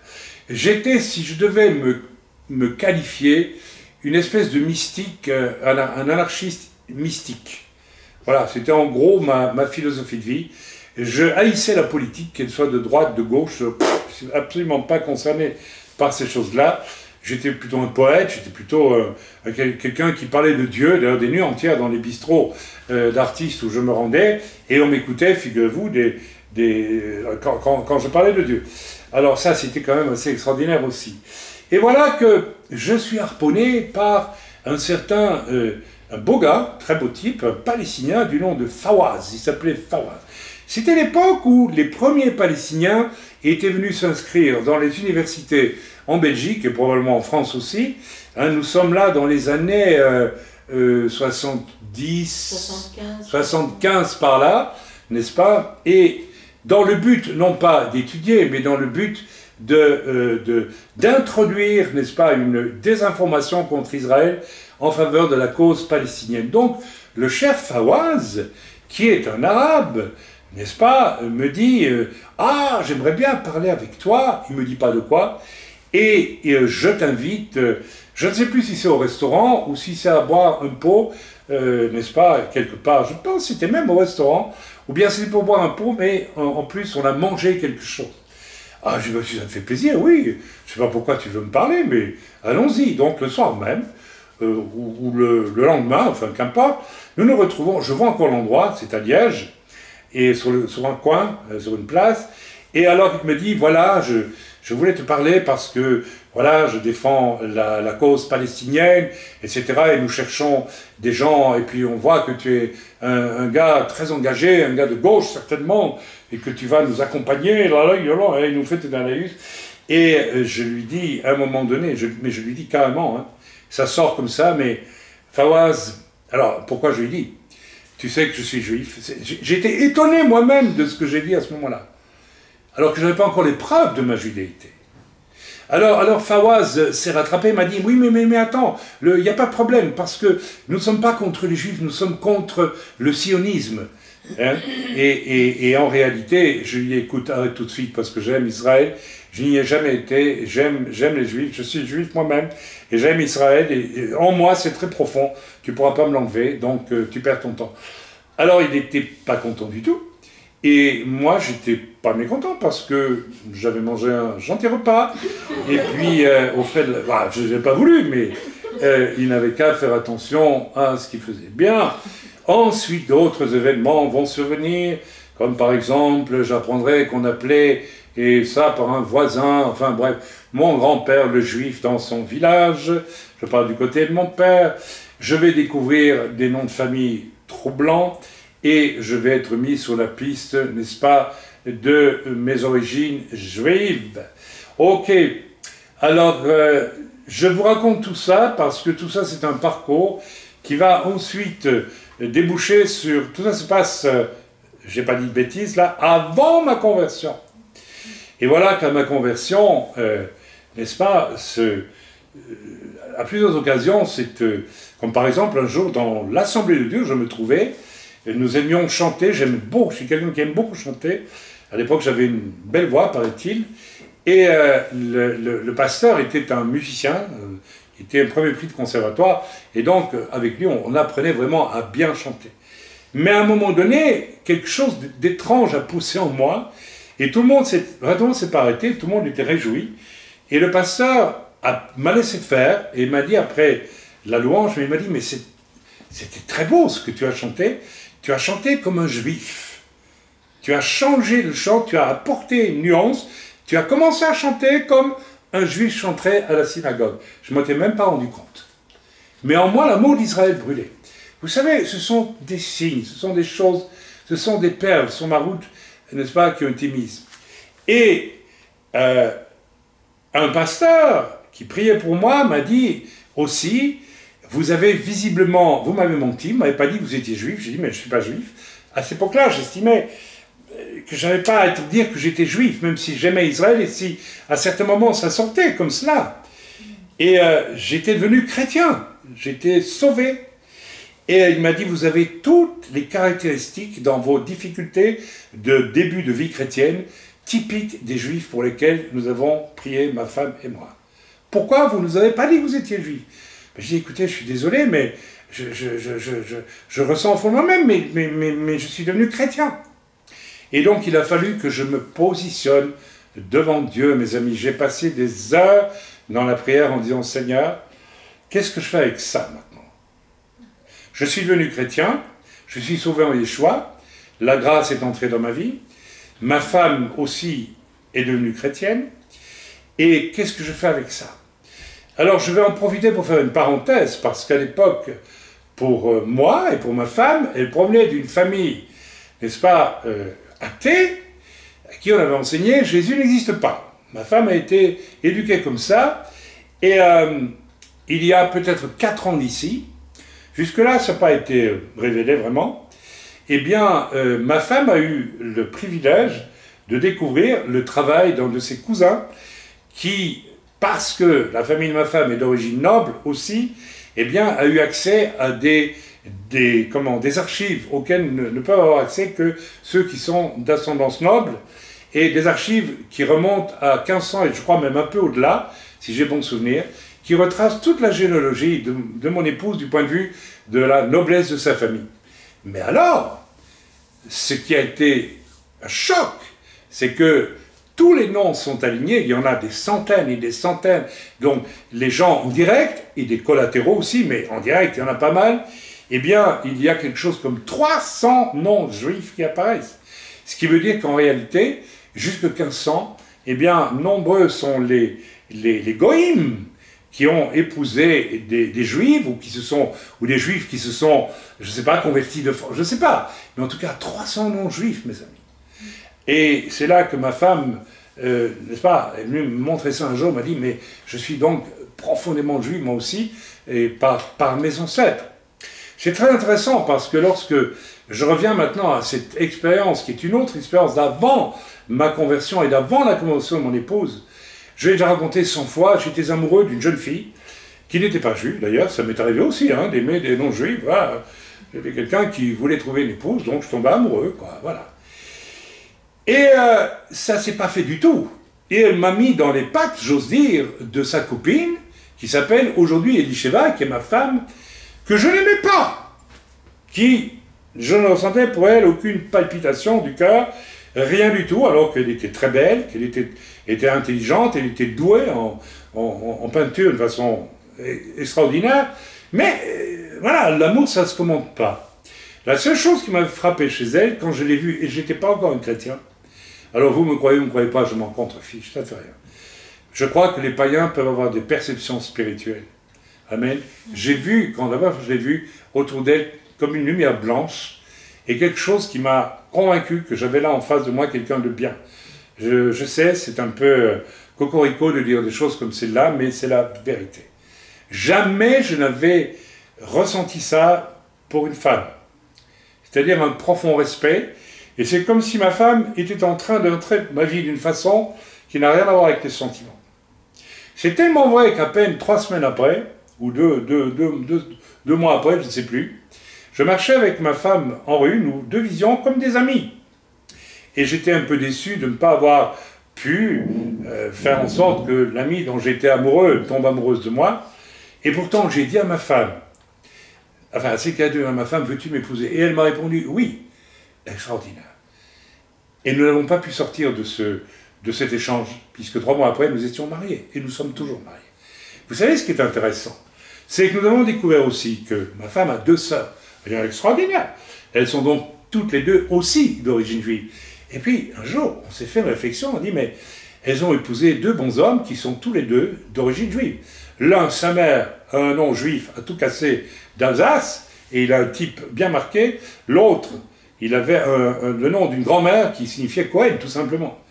Alors finalement, on s'est posé, on s'est dit, mais comment se fait-il que, est-ce donc un hasard aussi, que 2 personnes d'origine juive, 3 filles d'origine juive, épousent toutes les 3 des hommes d'origine juive? Alors, tout ça, vous en faites ce que vous voulez, nous, on l'a vécu. Et pour nous, ce sont des indicateurs de quelque chose. J'ai donc, après ma conversion, prié. Et le Seigneur m'a dit un jour une chose. Il dit, mais Seigneur, je n'ai pas été élevé dans le judaïsme. J'y connais rien. Rien du tout. J'aime Israël, j'aime les Juifs, je me sens juif. En face d'un juif, et même en face d'un ennemi d'Israël, je me sens juif. Mais je connais rien au judaïsme. Ah là là, ça se paye très cher. Une fois qu'on veut, n'est-ce pas, rentrer dans quelque chose qui semble messianique, parce qu'on vous fait bien sentir, hein, vous êtes un juif, mais c'est un peu comme les huiles. Vous savez, il y a la première pression, et puis il y a les deuxième et troisième pressions. Je ne sais pas quelle est la meilleure, la première ou la deuxième. C'est la première. Il y a donc les juifs de première pression, et puis il y a ceux de deuxième. Moi, ça devait être de quatrième pression, vous comprenez? Et évidemment. Alors j'ai prié. Ça, c'était une parenthèse. Parce qu'on rencontre, vous savez, de partout de l'esprit religieux. Et l'esprit religieux, chez les juifs messianiques, existe comme il existe dans toute dénomination, d'une façon évidente. Alors, j'ai prié. Et j'ai dit, Seigneur, mais moi, je n'ai pas été élevé dans le judaïsme. Et en plus, je ne situe même pas clairement, maintenant je le situe, puisque j'ai appris que du temps d'un de mes ancêtres pas très lointains, c'est vrai qu'il était un grand catholique, figurez-vous, il faisait Shabbat en secret. Alors, voyez-vous, ok, bien. Mais j'ai compris que ma famille, n'est-ce pas, ou a été convertie de force, ou s'est convertie, je ne veux pas le savoir, je ne le sais pas, le secret est profondément enfoui, et j'ai eu des aveux, finalement, aussi, de personnes de ma famille me disant, ben oui, d'accord, mais ça va, n'en parlons pas trop. Donc voilà où nous en sommes. Donc j'ai prié, et un jour le Seigneur m'a donné une pensée très forte, puisque je ne voulais pas assumer cette, n'est-ce pas, le fait d'être juif, puisque j'étais devenu chrétien et que je ne connaissais rien en plus au judaïsme. Je ne comprenais pas où Dieu me conduisait avec cela. Pas encore. Et le Dieu Saint m'a parlé un matin, c'était très très tôt, dans un temps de prière qui a duré 2 heures, au moins 3 heures. Je priais beaucoup à l'époque, le matin. Et le Seigneur m'a dit, le petit enfant juif qu'on a kidnappé pendant l'Inquisition espagnole, qu'on a enfermé dans un couvent et qu'on a marié une fois adulte ou dès qu'il avait 18 ans, en le forçant à le baptiser, etc., on l'a marié à une petite catholique, le petit juif par exemple, et ces choses sont arrivées au moment de l'Inquisition. À ton avis, même à cette génération, est-ce qu'il m'appartient encore? La réponse de l'Esprit a fusé en moi, oui, parce qu'on ne vole jamais rien à Dieu. Le Seigneur m'a dit, ce n'est pas une question de sang, ce n'est pas une question de chair, c'est une question d'appartenance. Nous l'avons lu tantôt, au peuple d'Israël appartiennent pas mal de choses. Et le Seigneur m'a dit, même celui qu'on m'a ravi 7 générations après, je reviendrai chercher ce qui m'appartient. Ce qui ne veut pas dire que Dieu n'a pas essayé pendant 7 générations. Et nombre de rabbins, ne disent pas que des bêtises, vous diront que quand il y a un ascendant juif, un jour ou l'autre, ça revient à la surface. Bien entendu, malgré tout ce que je vais expliquer, il y aura encore des gens pour dire que je judaïse. Non, mes amis, le Seigneur me préparait pour une mission particulière qui est d'évangéliser parmi les Juifs. Dieu a pris un goy d'origine juive et en a fait un homme sauvé par grâce pour venir apporter son témoignage parmi les Juifs. Attention, et je vais entamer la dernière partie de mon message, je sais que c'est long, et vous ne m'en voulez pas trop, je ne sais pas, il est quelle heure déjà? 8h15, et nous avons commencé à quelle heure là? Ça nous fait quoi? 7h. Autour de 7h. Donc je vais peut-être faire une 3e partie. Je pense que ça vaudrait la peine de le faire. Je vais essayer d'avancer, puis parce que j'aimerais bien lire avec vous Jean 17. Amen. Alors, attention, je ne me revendique ici ni messianique, ni évangélique, au sens, comment dire, de la dénomination, ni charismatique, ni pentecôtiste, ni baptiste, ni protestant, ni darbiste, ni catho, ni œcuménique, ni rien du tout. Et pourquoi je ne me revendique de rien de tout cela? Et donc pas de vouloir amener les gens dans une case messianique nécessairement, parce que je sais que la division du corps en une multitude de sectarismes, car ce sont les sectarismes, mes amis, qui relèvent au final d'un désir de singularité humaine qui est une injure, de singularité humaine, de pouvoir en réalité, qui est une injure à Jean 17, et nous allons lire Jean 17 ensemble, mes amis. Donc, ceci est important. Ceci est important parce que les gens qui vous accusent de ceci ou de cela, vous accusent en réalité souvent de ne pas être comme eux. C'est ça, la véritable accusation. Attendez, je vais revoir dans mes notes parce que j'ai quelque chose de très important à vous partager. J'espère que j'aurai le temps aujourd'hui, autrement on fait une troisième partie demain. Le vrai problème, lorsque je reçois des emails, des critiques et parfois quasiment des injures, des menaces, des malédictions, tout ce que vous pouvez imaginer, et puis des accusations complètement déplacées. Et d'ailleurs, c'est un must pour les personnes quand elles nous quittent, n'est-ce pas, et à qui nous avons bien expliqué pourquoi nous faisons Shabbat et dans quel état d'esprit nous faisons Shabbat. Eh bien, la première chose qu'ils s'empressent de faire quand ils s'en vont, parce qu'ils n'ont pas aimé ceci ou aimé cela. Vous savez, ils judaïsent, ils font judaïser. Hypocrite, hypocrite, complètement hypocrite, amen. Cette hypocrisie est terrible. Et elle vient renforcer un des drames de toute l'Église, mais je ne parle pas ici de l'Église évangélique, ou de l'Église catho ou protestante, je parle de la vision que Paul a eue de la Keila universelle. Ça n'a absolument rien à voir, mes amis, c'est tout autre chose. Et tout ce que l'on entend généralement, non pas seulement contre moi, en m'accusant de judaïser, ou bien d'autres choses, des trucs cupides, ou des choses absolument abominables, alors que tout le monde sait que nous ne faisons rien d'autre que faire ce qui se fait dans toutes les œuvres, savoir, nous n'avons pas un franc devant nous, ma femme est témoin, les gens ici sont témoins, nous ne disons pas la foi et nous ne faisons que dire à l'Église quels sont les besoins de l'œuvre. Je parle qu'on ne parle même pas des nôtres les trois quarts du temps, laissant les gens faire ce qu'ils font, ou ne font pas, ou ne font pas nécessairement, et nous laissons la liberté, nos cultes en témoignent, à chacun. Nous avons aboli la dîme, les offrandes et tout ce qui s'ensuit. Nous disons, voilà, c'est une question entre vous et Dieu, et vous faites ce que Dieu vous demande de faire. Nous, voilà. Si c'est zéro, c'est zéro. Si c'est ça, c'est ça. Nous le répétons régulièrement et sans arrêt. Et donc, on nous accuse comme ça de bien des choses. Vous savez, en réalité, je vais vous dire, on nous accuse d'être bénis.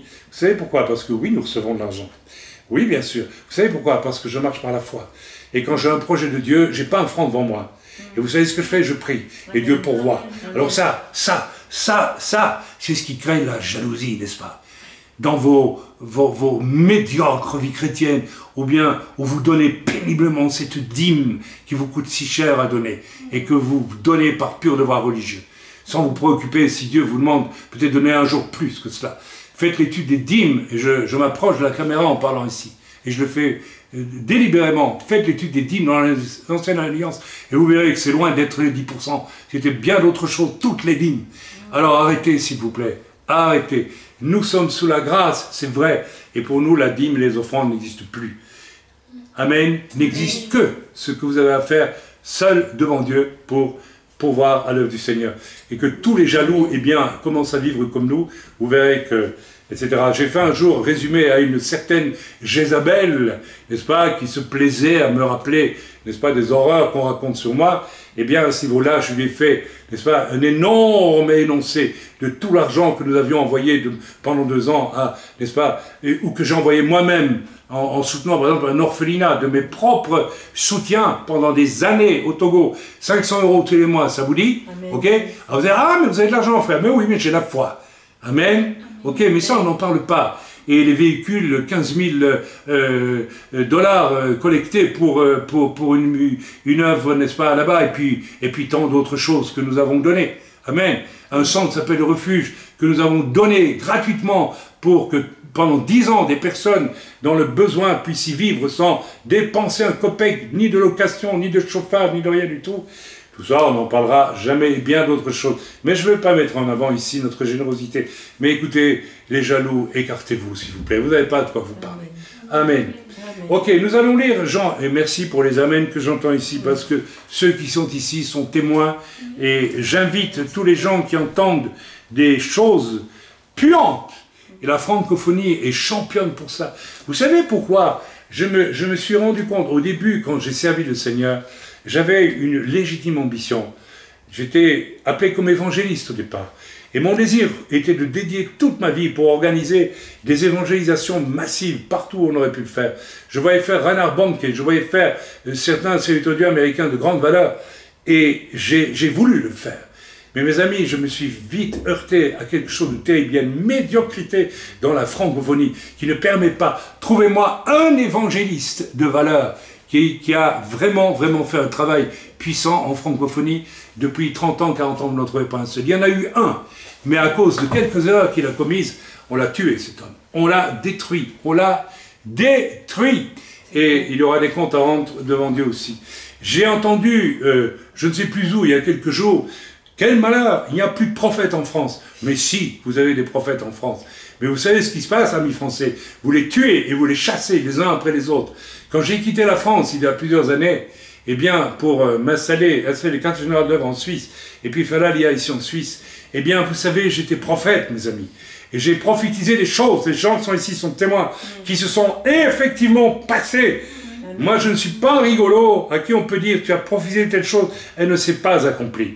Ceux qui sont ici, et si vous voulez prendre la peine de venir vers moi et vérifier avec moi, vous verrez qu'elles se sont accomplies.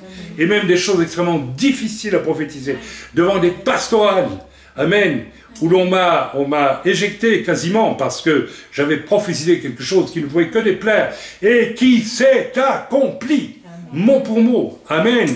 Alors attention mes amis, lorsque j'ai quitté la France, une des dernières fois où j'ai prêché dans une église, je me rappelle, j'ai vu une jeune arabe chrétienne qui s'est levée, qui est venue devant tout le monde, et le pasteur l'a laissé faire. Elle a dit, j'ai à cœur de vous laver les pieds, frère, et de vous demander pardon. Elle a pleuré à genoux devant moi, elle a dit, vous êtes un prophète de Dieu, vous êtes venu dans ce pays comme prophète, et on vous a tué, on vous a chassé. Elle m'a lavé les pieds, et je la bénis de m'avoir lavé les pieds, parce qu'il fallait que je pardonne, et à l'époque, j'étais dans un état, je le reconnais, épouvantable de blessures, et j'ai quitté la France. Alors, amis français, Chaim Goel, c'est pas grand-chose, vous avez le droit de le penser, et je le crois aussi, mais les vrais prophètes, vous les tuez tout de suite. Et les vrais serviteurs de Dieu, vous les tuez tout de suite. Vous êtes ces spécialistes de la collecte des nouvelles les plus nauséabondes, et dès que vous en accrochez une, vous la répandez partout où vous pouvez. Et vous joignez des clubs de gens absolument abjects, n'est-ce pas? Et dès que quelqu'un est au courant de ce que vous existez, s'il s'en va d'une œuvre, la nôtre et bien d'autres, eh bien, vous les contactez et vous partagez, vous tricotez ensemble des mensonges tant et plus. Allons lire dans Jean, au chapitre, et puis nous allons rester là-dessus pour ce soir, et nous continuerons, si vous n'êtes pas complètement effarouchés par tout ce que je viens de dire, mais je n'ai fait que dire la vérité, et vous savez, je lance ici un message à tous ceux qui collectent des nouvelles fausses en écoutant des gens qui se sont retirés, Seigneur, vis-à-vis desquels le plus souvent nous avons manifesté beaucoup d'amour. Attention, je ne parle pas de cet amour rose bonbon, sentimental, qui veut que l'on passe sur tout, que l'on voit se conciliant sur tout. Je parle de cet amour qui s'appelle la patience. L'amour supporte tout. Vous n'imaginez pas ce que nous, serviteurs, devons supporter de la part de gens lâches, menteurs, hypocrites, manipulateurs, et tout ce que vous imaginez, tout en les exhortant à les voir se repentir. Et puis au final, parfois, pour plusieurs, pas pour tous, se retirer et aller raconter n'importe quoi. Vous n'imaginez pas, ceux qui sont ici sont témoins de ce qu'il faut supporter quelquefois dans une patience infinie en espérant que les gens vont se réformer, en priant pour eux aussi, en priant même pour leur santé. Il y a des gens qui ont été guéris, n'est-ce pas? Et guéris, absolument guéris miraculeusement, et ils le savent, et qui ont reçu, n'est-ce pas, enseignement sur enseignement, qui ont été repris. Et l'amour consiste aussi à reprendre ce qu'on doit reprendre. Alors on y va pour Jean au chapitre 17. C'est admirable. Et mes amis, c'est pas quelque chose que j'ai fabriqué, vous savez, de lire Jean.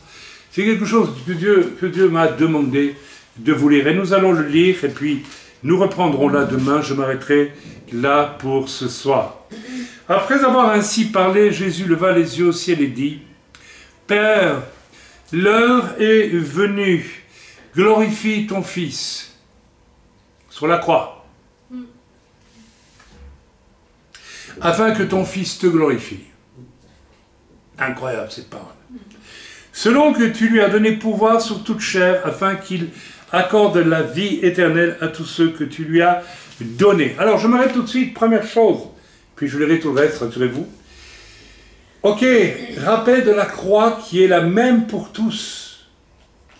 Et ne concerne qu'un seul Yeshua, mes amis.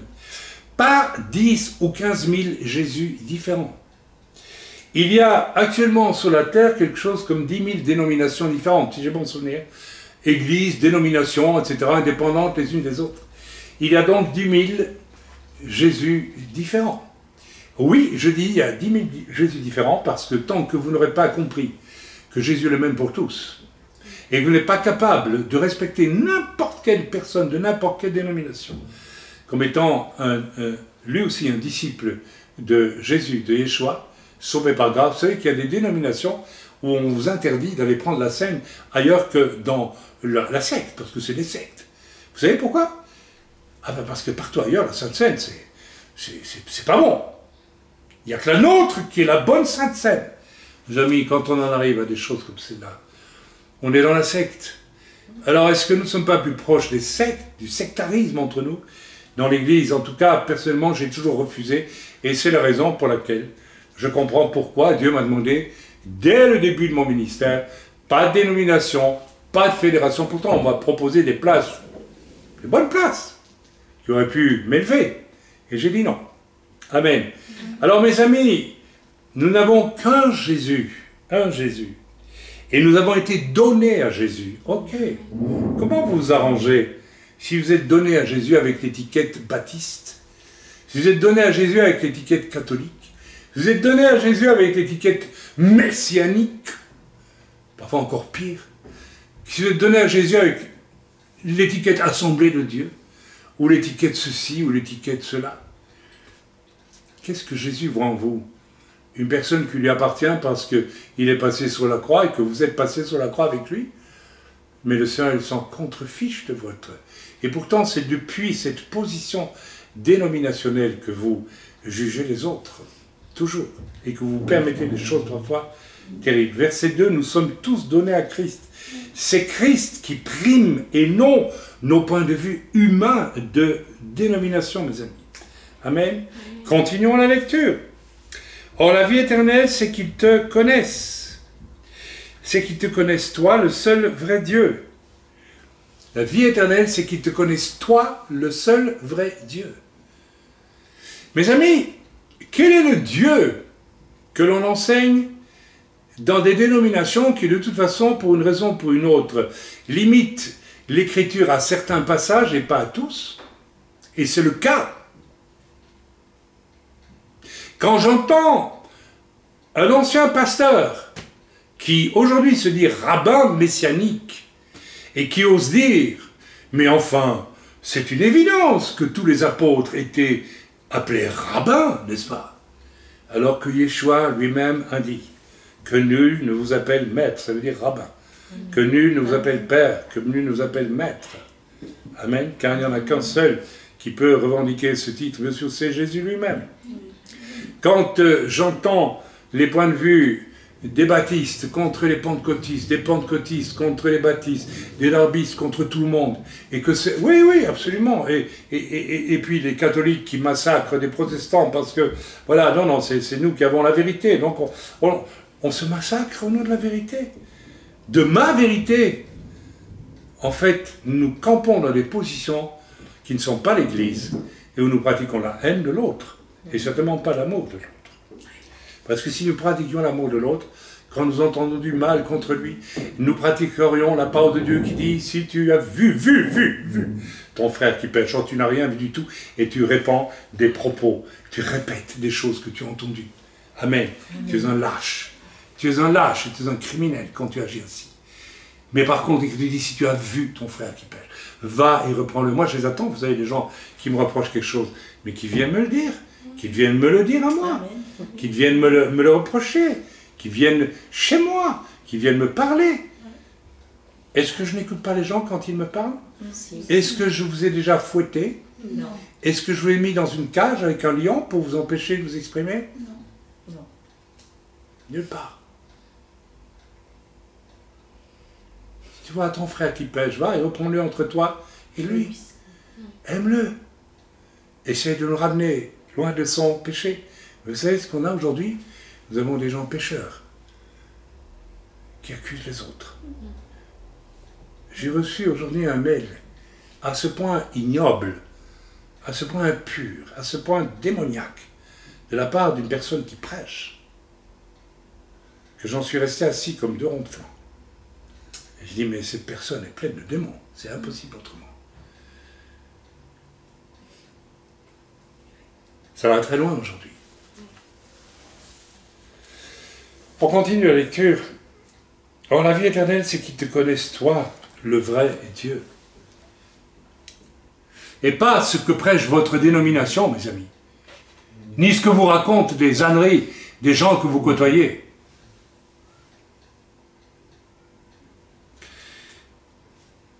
Et celui que tu as envoyé, Jésus-Christ, Yeshua Mashiach, je t'ai glorifié. Oui, alors quand je dis Yeshua Mashiach, je fais judaïser, c'est ça. Hein. Bien écoutez, allez demander à Paul et à Pierre, c'est pas quand vous les rencontrerez, vous leur demanderez comment on appelait Yeshua à l'époque. Mais c'est judaïsé, ça, bien sûr. Je t'ai glorifié sur la terre, j'ai achevé l'œuvre que tu m'as donnée à faire. Et maintenant, toi, Père, glorifie-toi auprès de toi-même de la gloire que j'avais auprès de toi avant que le monde soit. J'ai fait connaître ton nom aux hommes que tu m'as donnés du milieu du monde. Ils étaient à toi et tu me les as donnés. Et ils ont gardé ta parole. Pas la parole de ton groupe, de ta dénomination, de que sais-je. Pas cette parole qui, depuis 2000 ans, te raconte que, n'est-ce pas, la Sainte Seine a démarré un jour à travers un motzi, alors qu'il n'y a jamais eu de présence de couple. Désolé que ça dérange, désolé que ça remette quasiment 1800 ans de pratique, un peu moins, 1600, 700 ans de pratique de la messe et puis du culte en question. Mais c'est la vérité, mes amis. Ok? Dieu, il est dit ici, j'ai fait connaître ton nom aux hommes que tu m'as donnés au milieu du monde. Ils étaient à toi et tu me les as donnés et ils ont gardé ta parole. Maintenant, ils ont connu que tout ce que tu m'as donné vient de toi. Amen. Car je leur ai donné les paroles que tu m'as données et ils les ont reçues et ils ont vraiment connu que je suis sorti de toi et ils ont cru que tu m'as envoyé. C'est pour eux que je prie. Je ne prie pas pour le monde, mais pour ceux que tu m'as donnés, parce qu'ils sont à toi. Et tout ce qui est à moi est à toi, et ce qui est à toi est à moi, et je suis glorifié en eux. Je ne suis plus dans le monde, et ils sont dans le monde. Et je vais à toi, Père Saint, garde-les en ton nom que tu m'as donné, afin qu'ils soient un comme nous. Elle est où l'unité? Des 10 000 dénominations qui ont 10 000 Jésus différents? Oui, parce que le Jésus de la Pentecôte n'est pas le Jésus des catholiques, n'est pas le Jésus des protestants. Non, non, c'est pas le même. Autrement, on se lirait autour du nom de Jésus et puis c'est tout.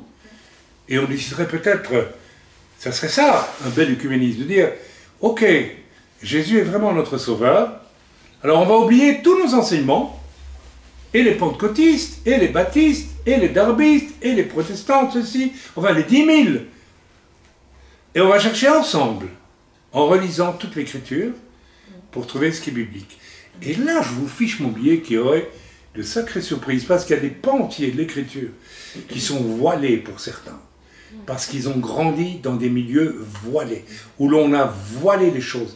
C'est le même syndrome que les pharisiens, c'est pas, qui ont la face voilée par rapport à l'Écriture. Il y a ce voile-là aussi dans les églises, de manière générale.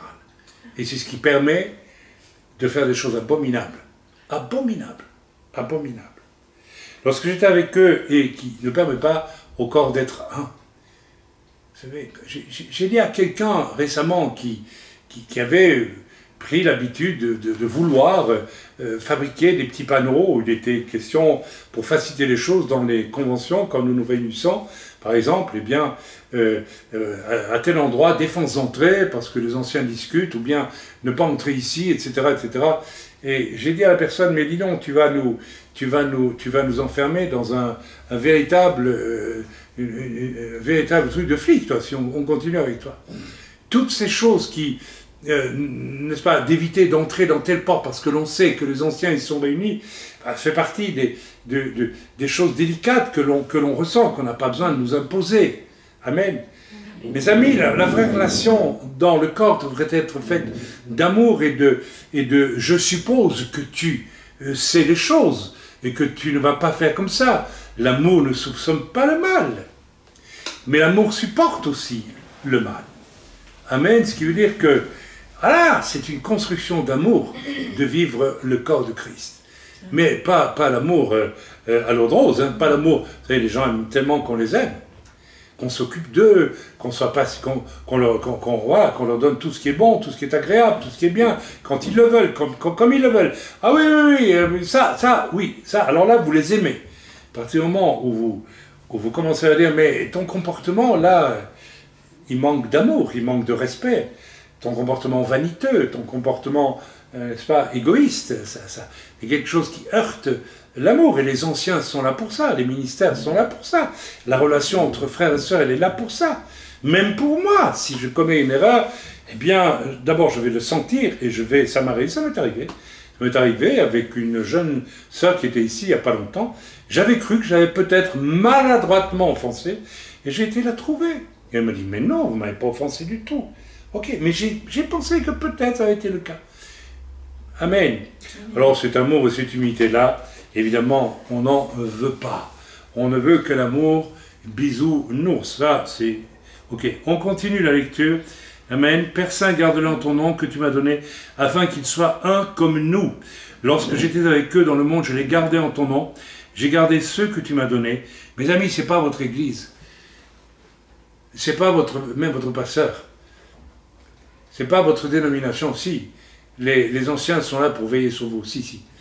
Mais celui qui veille vraiment sur vous, c'est qui? C'est Yeshua, c'est Jésus. Et c'est toute sa parole qui veille sur vous. Alors, lisez toute sa parole. Et puis, faites partie de la dénomination, toute sa parole. Une très bonne dénomination, celle-là. Elle n'a pas encore été créée, celle-là. Je ne vais pas la créer, vous savez, parce que ce serait une vanité, ce serait un orgueil, ce serait obliger les autres, n'est-ce pas, à dire nous connaissons toute la parole. Or, nous ne la connaissons que partiellement, bien sûr. Voilà, je vais garder en ton nom, j'ai gardé ceux que tu m'as donnés, aucun d'eux ne s'est perdu, sinon le fils de perdition. Alors, on continue, on va aller directement au verset 20. Ce n'est pas pour eux seulement que je prie, mais encore pour ceux qui croiront en moi par leur parole. Alors, attention. Ce n'est pas seulement pour eux que je prie, tous ceux qui sont sauvés, mais encore pour tous ceux qui croiront en moi par leur parole. La façon dont nous prêchons les autres, est-ce que nous les conduisons vraiment à Jésus? Ou nous les conduisons à nous? Ou nous les conduisons à notre assemblée?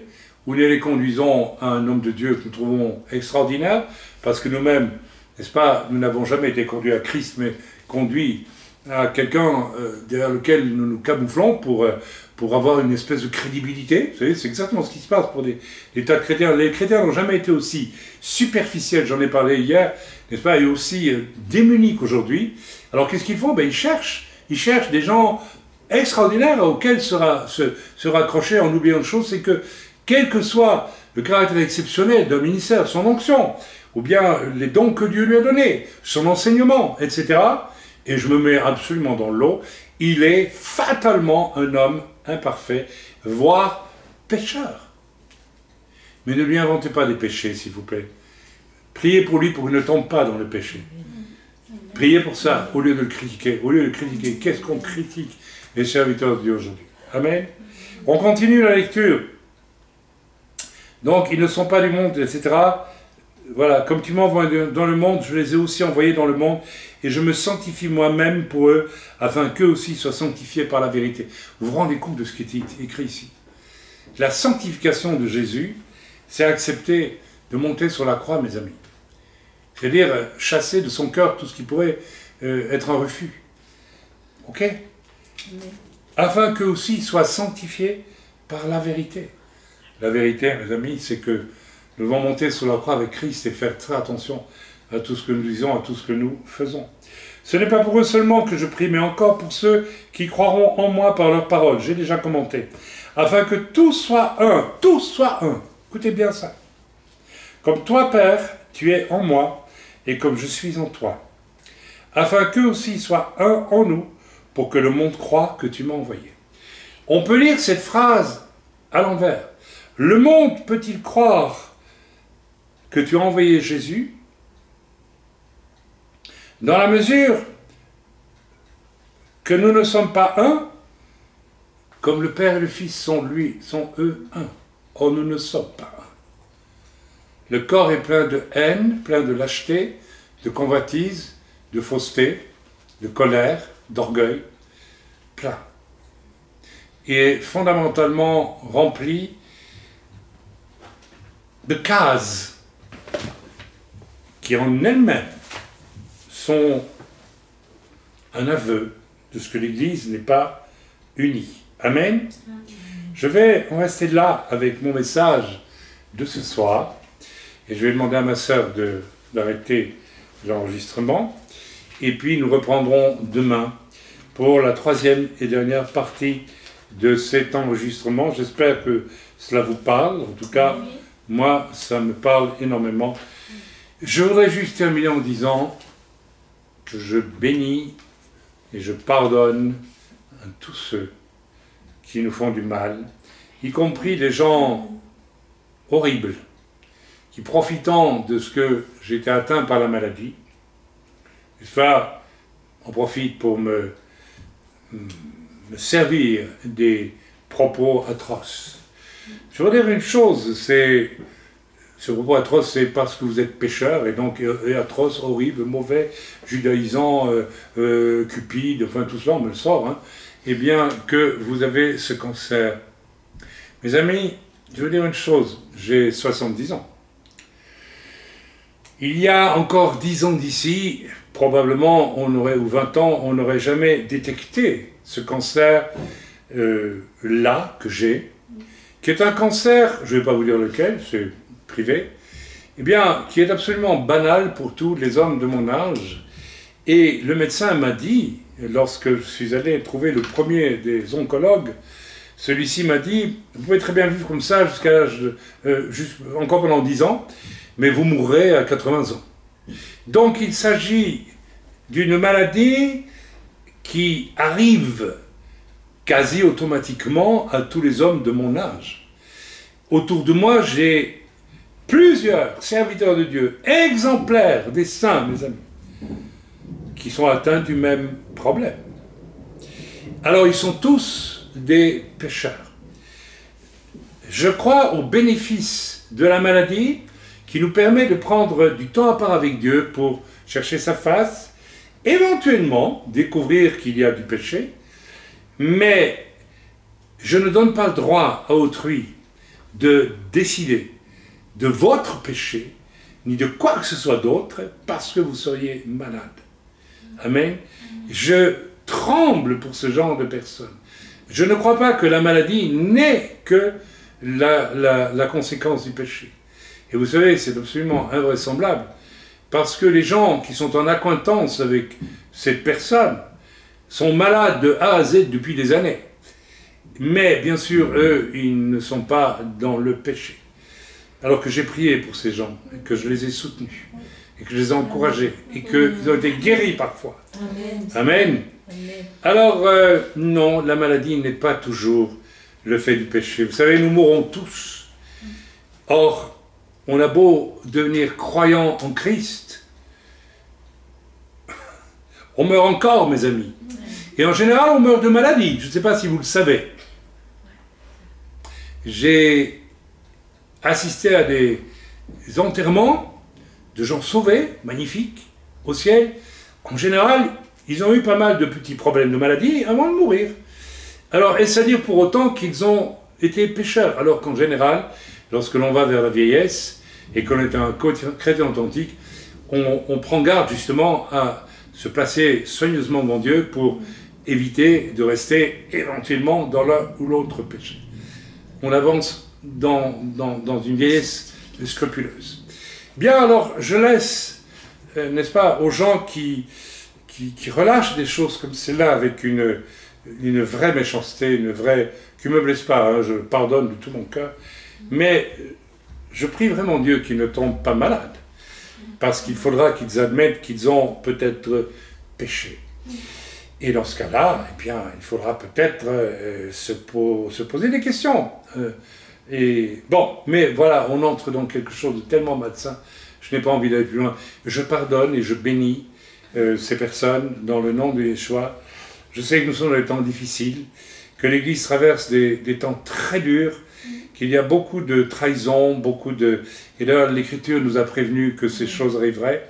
Il y a beaucoup de lâcheté, et je pourrais vous donner des témoignages de la lâcheté de ce que je vois autour de moi quelquefois. C'est sidérant parce que ça va en augmentant, la lâcheté et l'hypocrisie vont en augmentant, et finalement, voilà. Bon, je crois que j'en ai dit assez. Soyez tous bénis, vous avez compris que, eh bien oui, nous vivons des attaques et nous avons ouvert un champ de mission très particulier depuis un certain temps, et je ne m'étonne pas du tout que, amenant des âmes au Seigneur, parce que nous amenons des âmes au Seigneur, eh bien, nous soyons attaqués tout simplement. Et je pense pour ma part beaucoup plus que ce qui vient de m'arriver est probablement plus une attaque, n'est-ce pas, qu'autre chose. Je me suis placé devant Dieu et Dieu m'a dit non, je veux utiliser ce temps pour te préparer pour quelque chose de nouveau. Le Seigneur m'a dit, j'ai trouvé ce moyen, j'ai choisi ce moyen pour te mettre à part, parce que je vais te préparer pour quelque chose de beaucoup plus, de très différent, et qui vient dans ton appel. Et les choses sont claires pour moi.